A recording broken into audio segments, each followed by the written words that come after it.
चलो cell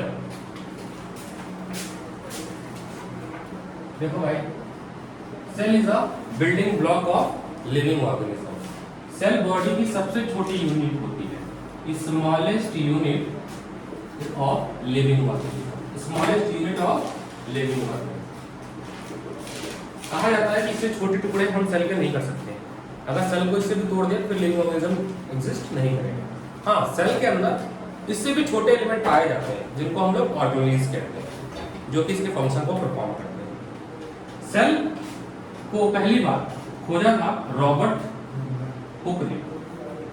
Robert Hooke ने बोला, वे हनी कॉम्ब एक्सपेरिमेंट कर रहे थे, तो उन्होंने देखा कि कमरे जैसा स्ट्रक्चर उनको देखा, कमरे जैसा स्ट्रक्चर। सेल मतलब होता है रूम, सेल मतलब होता है रूम, तो वहां से उन्होंने नाम दे दिया सेल। आपको यहाँ पे बात याद रखनी, पता नहीं इसमें लिखा कि नहीं लिखा है, पहला लिविंग सेल किसने खोजा? वो कहाँ जा रहे हो? ल्यूमैन ने खोजा था, पहला लिविंग सेल ल्यूमैन ने खोजा था। बहुत बढ़िया। रॉबर्ट हुक ने जो वो डेड सेल का दिया था। तो पहला free living cell, free living cell किसने खोजा था? ये खोजा था ल्यूमैन हॉक ने, ल्यूमैन हॉक ने खोजा था। हाँ, अरे पेपर में सॉल्व करता है। अरे नहीं, अभी जो करे ठीक है। रॉबर्ट हॉक ने जो खोजा था वो डेड सेल था। क्या था? डेड सेल था। रॉबर्ट हॉक ने जो डिस्कवर किया था वो डेड सेल था। किस लकड़ी का था? COR कॉर्क लकड़ी का। इस लकड़ी का यूज करते सैंपल के बोतल की ढक्कन बनाने। ठीक है।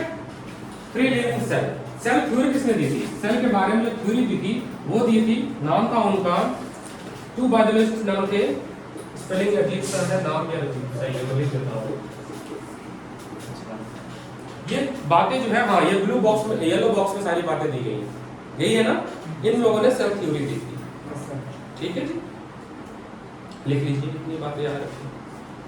रॉबर्ट ने जो थ्योरी दी थी, या जो सेल को देखा था, वो देखा था अपने बनाए गए माइक्रोस्कोप से, हैंड माइक्रोस्कोप से, जो उसने बनाया था, जो कि इतना अच्छा नहीं था। बाद में तो बहुत सारे और भी माइक्रोस्कोप डेवलप हुए। सेल के बेसिस पे अगर हम बात करें तो दो तरह के ऑर्गेनिजम्स होते हैं, unicellular and multicellular. Unicellular and multicellular. तो मैं लिख कम रहा हूं, ठीक है, क्योंकि रिवीजन है, 1-2 में करना, एक ही क्लास में पूरी खत्म करना है इसको। लिखा हुआ नोट ऑलरेडी दिया गया। यूनिसेलुलर कैसे होते हैं? जो सिंगल सेल से बने होते हैं। The cell which is made of only one cell, only one cell, एक ही सेल से बना हो उसका बॉडी। एग्जांपल है अमीबा। एग्जांपल क्या है? अमीबा, पैरामीशियम, ये सब सिंगल सेल है। ये सारे के सारे जो भी अपने लाइफ प्रोसेस के फंक्शन है वो सिंगल सेल से ही करते हैं। मल्टी सेल ऑर्गेनिज्म जिसमें दो या दो से ज्यादा सेल से बने हुए ऑर्गेनिज्म, जैसे हम लोग, प्लांट, एनिमल, ये सब क्या है? मल्टी सेलर है। अलग अलग फंक्शन के लिए अलग अलग सेल है। तो मैं खाना खाना है, उसको पचाना है, वो अलग सेल करेगा, स्किन कोई और बनाएगा, ग्रोथ कोई और करेगा, हेयर कोई और बनाएगा, डैमेज बोन कोई और बनाएगा। तो ग्रुप ऑफ सेल को अलग अलग फंक्शन दे दिया गया है, मल्टी सेलर, और उसी काम को कहते हैं सेल डिवीजन। लेबर डिवीजन कहते हैं ना, लेबर डिवीजन कहते हैं, या तो यहाँ रिकॉल नहीं कर पा रहा हूँ। ठीक है। उसके बाद है प्रोकैरियोटिक डिवीजन ऑफ लेबर। भाई division of labour, division of labour का मतलब होता है कि व्हेन द स्पेशल फंक्शन और special kind of job performed by special kind of cell और ग्रुप ऑफ सेल। तुम्हारे इसीलिए तुमने टिश्यू पढ़े तो तुमने डिफरेंट टाइप की टिश्यूज पढ़ी। जो काम जाइलम करेगा वो फाइलम नहीं करेगा, जो काम जाइलम करेगा वो फाइलम नहीं करेगा, जो काम मसल टिश्यू करेगी वो बोन टिश्यू नहीं करेगी। इतने टाइप के टिश्यू क्यों पढ़े तुम? इसीलिए पढ़े क्योंकि सबका काम अलग अलग है। कोई तुम्हारी ग्रोथ बढ़ा रहा है, कोई तुम्हारी बोन्स बना रहा है, कोई तुम्हारे हेयर प्रोजेक्शन बालें बना रही है, कोई स्किन बना रही है, कोई डैमेज सेल को बना रहा है, तो कोई फूड मूव में मदद कर रहा है। अलग अलग सेल को अलग अलग काम दे दिया गया। वो अलग अलग काम देने की प्रक्रिया को या प्रोसेस को हम लोग डिवीजन ऑफ लेबर कहते हैं। डिफरेंस इसका आपका, ठीक है। मल्टी सेल ऑर्गेनिज्म में जो लाइफ प्रोसेस के फंक्शन है, what is life process function? Injection, digestion, reproduction, excretion, ये सारे फंक्शन परफॉर्म करने के लिए अलग अलग फंक्शन है, सेल्स है। बट इन यूनिसेलुलर ये सारे लाइफ प्रोसेस फंक्शन परफॉर्म करने के लिए एक ही तरह के। उसी से अमीबा खुद ही के बॉडी से खाना भी खा लेता है, रिड्यूस भी कर लेता है, रिमूव भी कर लेता है, सारा काम कर लेता है अमीबा को। ठीक है। उसके बाद है prokaryotic cell and eukaryotic cell. Prokaryotic cell बताओ क्या होता है? तो cells are small here and eukaryotic cells और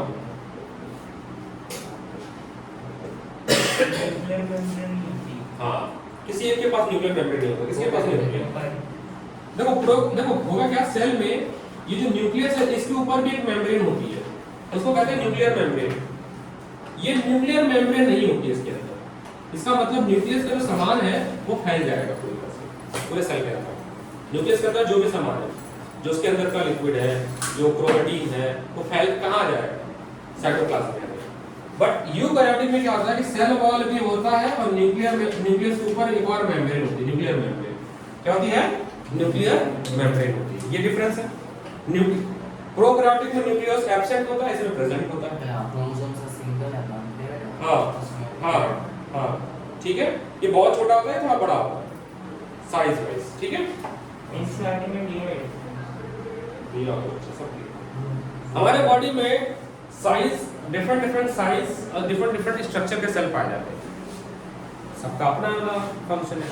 एक एमसीक्यू बनता है, द लार्जेस्ट एनिमल सेल अगर पूछा है, लार्जेस्ट एनिमल सेल पूछे तो वो कौन सा है? हाँ, ऑस्ट्रिच का एग है। और ह्यूमन में पूछे तो ओवम है। ह्यूमन में पूछे लॉन्गेस्ट सेल तो नर्व सेल। ये पूछा था किसी के पेपर में, वैसे ऑस्ट्रिच किसी के पेपर में था ये, ठीक है।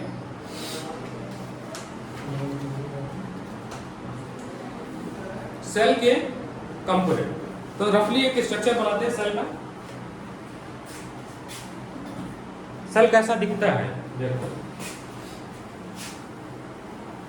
तो यहां से चैप्टर से मेन क्वेश्चन एक बहुत ज्यादा बार पूछता है, the right difference between plant cell and animal cell. ये पूछता है, याद रखना इसको थोड़ा सा डिफरेंस। मान लीजिए सेल का पहला कवर है प्लाज्मा मेम्ब्रेन। प्लाज्मा मेम्ब्रेन के अंदर जेल लाइक सब्सटेंस है, साइटोप्लाज्म। इसका क्या नाम है? साइटोप्लाज्म। ये ऊपर जो है प्लाज्मा मेम्ब्रेन। प्लाज्मा मेम्ब्रेन पे होते छोटे छोटे पोर्स हैं। क्या होते हैं? पोरस होता है। प्लाज्मा मेम्ब्रेन कैसा होता है? पोरस होता है। क्यों? ये हेल्प करता है सब्सटेंस का in and out, substance in और आउट हो सके, इसमें मदद करता है। इसीलिए प्लाज्मा मेम्ब्रेन को सेलेक्टिवली परमिएबल मेम्ब्रेन भी कहते हैं। यही अगर प्लांट सेल होगा तो इसके ऊपर एक और लेयर आ जाएगी जिसको कहते हैं सेल वॉल कहते हैं। इसके बीच में होता है न्यूक्लियस। क्या होता है? न्यूक्लियस। न्यूक्लियस के ऊपर भी एक लेयर और इसको न्यूक्लियर मेम्ब्रेन करते हैं। क्या बोलते हैं? Nuclear membrane. न्यूक्लियर मेम्ब्रेन पे भी पोर्स होता है जो कि कंट्रोल करता है क्या सब्सटेंस आएगा और क्या सब्सटेंस जाएगा।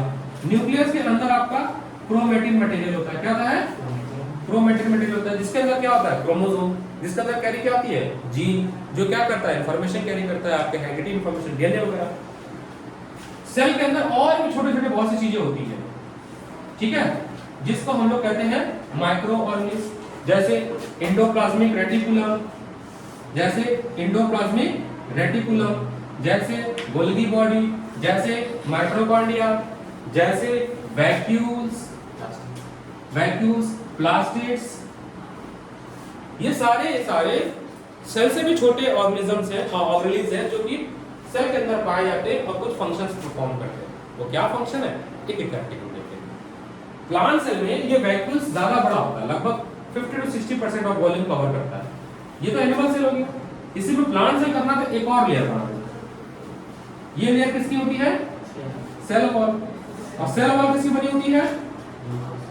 सेल्यूलोज की, जिसकी वजह से ये थोड़ी मजबूत होती है, ठोस होती है और डेड सेल होती है, ताकि इसको प्रोटेक्ट कर सके, रिजिड होती है। और जब ये सिकुड़ता है इसके बीच में गैप आ जाता है, उस प्रोसेस को कहते हैं प्लाज्मोसिस कहते हैं। क्या बोलते हैं? प्लाज्मोसिस। मैं सारी बातें एक एक करके बता दे रहा हूँ, ठीक है। सब लिखवाया गया इसलिए मैं लिख नहीं रहा हूँ, सारी कहानी एक साथ बता रहा हूँ, ठीक है जी। इंक नहीं है इसको रोकते हैं, रुक जाएगा, रुक ही नहीं रहा है।